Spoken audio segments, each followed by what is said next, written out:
એક સોસાયટીમાં કૌટુંબિક જમાઈએ તેની સાસુની હત્યા કરી છે। હત્યાનું કારણ છે આર્થિક સંક્રમણ અને બદલાની ભાવના। આર્થિક સંક્રમણ અને બદલાની ભાવના જ્યારે આવી અને આ આવતાની સાથે જ આ યોગેશ હત્યારો હત્યા કરી અને લૂંટ કરીને ત્યાંથી નીકળી જાય છે। પરંતુ પાટણ એલસીબીએ સીસીટીવી ફૂટેજની તપાસ કરી ગણતરીના કલાકોમાં જ આ આરોપીને ઝડપી લેવામાં આવ્યો છે, જેની આજે વાત કરવી છે। નમસ્કાર, ક્રાઇમ આવાજ ન્યૂઝમાં તમારું સ્વાગત છે। હું છું તમારો નાનજીભાઈ ઠાકોર। આમ તો પાટણમાં જે બનેલ ઘટના છે, જેમાં કૌટુંબિક જમાઈએ તેની સાસુની હત્યા કરી છે। લૂંટ વિથ મર્ડરની આ ઘટના છે। આર્થિક સંક્રમણ અને બદલાની ભાવનાથી તેની સાસુની હત્યા કરવામાં આવી છે। હત્યારાનું નામ છે યોગેશ મકવાણા, જે વૃદ્ધ મહિલા જે કૌટુંબિક જમાઈ થતો હતો ને આ વૃદ્ધ મહિલા છે તેની સાસુ છે અને તેની સાસુની હત્યા આ જમાઈ દ્વારા કરવામાં આવી છે। પાટણના વૃંદાવન બેંગ્લોરમાં રહેતા ગોદાવરીબેન પરમાર કે જેઓ ઘરે હતા ને તે સમય દરમિયાન આ આરોપી યોગેશ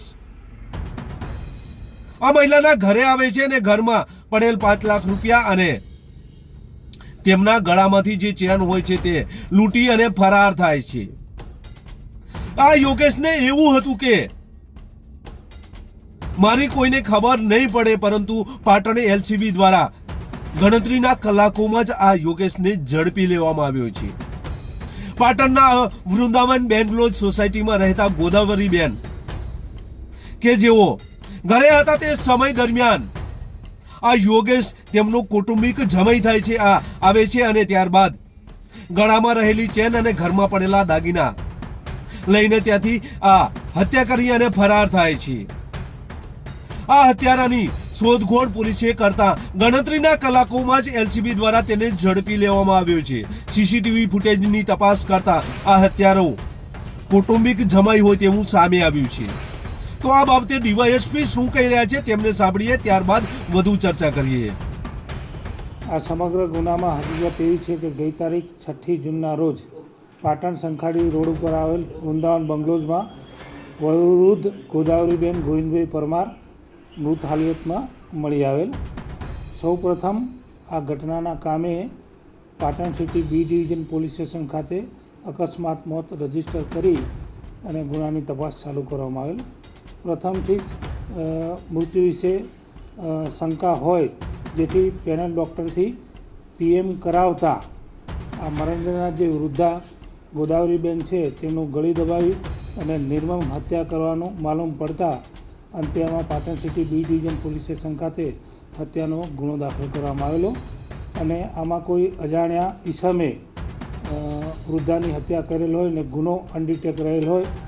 બોર્ડર રેન્જના આઈજીપી શ્રી ચિરાગ કોરડિયા સાહેબ, પાટણ જિલ્લા પોલીસ અધિક્ષક શ્રી પી.કે. નાઈ સાહેબે, પાટણ જિલ્લા સ્થાનિક ગુના શોધક શાખાના પોલીસ ઇન્સ્પેક્ટર શ્રી રાકેશ સુનાગર સાહેબ, હાર્દિક મકવાણા, એસપી સોલંકી પીએસઆઈની ટીમને આ ગુનો સત્વરે શોધી કાઢવા માટે સૂચના કરતા એલસીબીની અલગ અલગ ટીમો બની અને તેમના ખાસ ભરોસાવાળા ખાનગી બાતમીદારો અને ટેકનિકલ રિસોર્સ અને એનાલિસિસથી તપાસ કરતા સૌપ્રથમ આ ગુનામાં યોગેશ કુમાર રતિલાલ મકવાણા રહે Shivam heritage society, Visnagar link road, મહેસાણાવાળાનો સંડોવાયેલ હોવાના મજબૂત અને પૂરતો પુરાવો પડતા એલસીબીની ટીમે આ ગુનામાં સંડોવાયેલ યોગેશ કુમારને શોધી લાવી અને યુક્તિ પ્રવૃત્તિથી પૂછપરછ કરતાં તેણે ગુનાની કબૂલાત કરેલ છે અને હાલમાં આ આરોપીને અટક કરી અને બી ડિવિઝન ખાતે આની તપાસ ચાલી રહેલ છે। આ ગુનો કરવા માટે કારણ એવું છે કે મહેસાણાથી હત્યા કરવાના ઈરાદે આ યોગેશ પાટણ નીકળેલો, તેના ઉપર દેવું થઈ ગયેલું, આર્થિક સંકળામણમાં એ હતો અને વધુમાં જે મરણજનાર ગોદાવરીબેન છે એ જે આરોપીની પત્ની છે એની સાથે અવારનવાર ફોન કરી અને તેના કૌટુંબિક કંકાસમાં વધારો કરતા હતા, જેથી આને ગુસ્સો આવતા તેણે હત્યાના ઈરાદે જ પાટણ આવી અને તેને પાક્કી ખાતરી હતી કેમ કે આ ફોઈ સાસુ થતા હતા અને સુખી અને સાધન સંપન્ન હતા.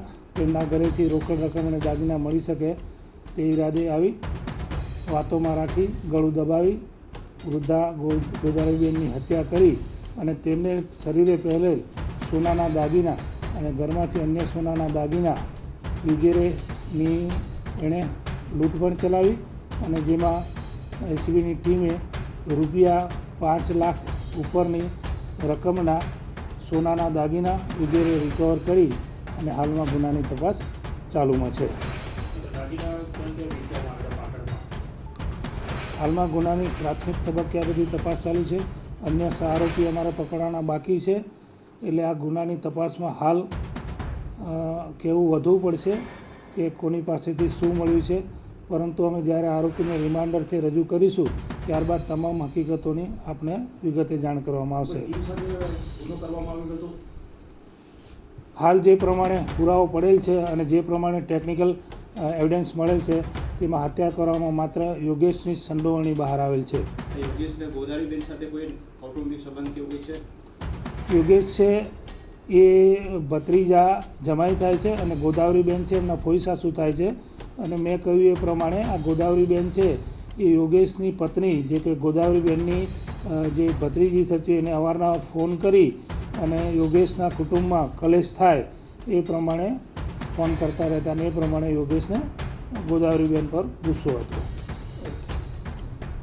હત્યા એટલા માટે કરે છે કે વારંવાર આ વૃદ્ધ જેની હત્યા થઈ છે ગોદાવરીબેન કૌટુંબિક સાસુ થતા હોય, ફોઈ સાસુ થતા હોય અને વારંવાર કૌટુંબિક ઝઘડાઓ કરાવતા હોય એટલે આવા ઈરાદાથી આ ઘરે આવે છે અને ત્યારબાદ ઘરે આવ્યા પછી આ ગોદાવરીબેનની ગળામાં પહેરેલ ચેનને ખેંચી લે છે અને ત્યારબાદ તેમનું ગળું દબાવે છે અને બાકીના જે દાગીના છે એ દાગીના લઈને અહીંથી ફરાર થાય છે, હત્યા કરીને ફરાર થાય છે. પાટણ પોલીસ તપાસ કરી રહી હોય છે. છઠ્ઠીની આ ઘટના છે. પાટણ પોલીસને આ હત્યા કોણે કરી છે તે તપાસ કરી રહી હોય છે. તેવામાં સીસીટીવી કેમેરાની ચેક કરી અને તપાસ કરવામાં આવે છે. ત્યારે આ યોગેશ ત્યાં અવર જવર કરતો હોય તેવું સામે આવે છે અને પૂછપરછ કરવામાં આવે છે. ત્યારે આ યોગેશ કબૂલાત કરે છે અને કહે છે કે મારી ફોઈ સાસુ અનેક વખત ઝઘડાઓ કરાવતા હતા અને આ જે આર્થિક સંક્રમણ હોવાના કારણે આ લૂંટ પણ કરી છે તેવી કબૂલાત એલસીબીમાં કરવામાં દ્વારા કડક પૂછપરછ કરવામાં આવતા આ યોગેશ આખી કબૂલાત કરે છે અને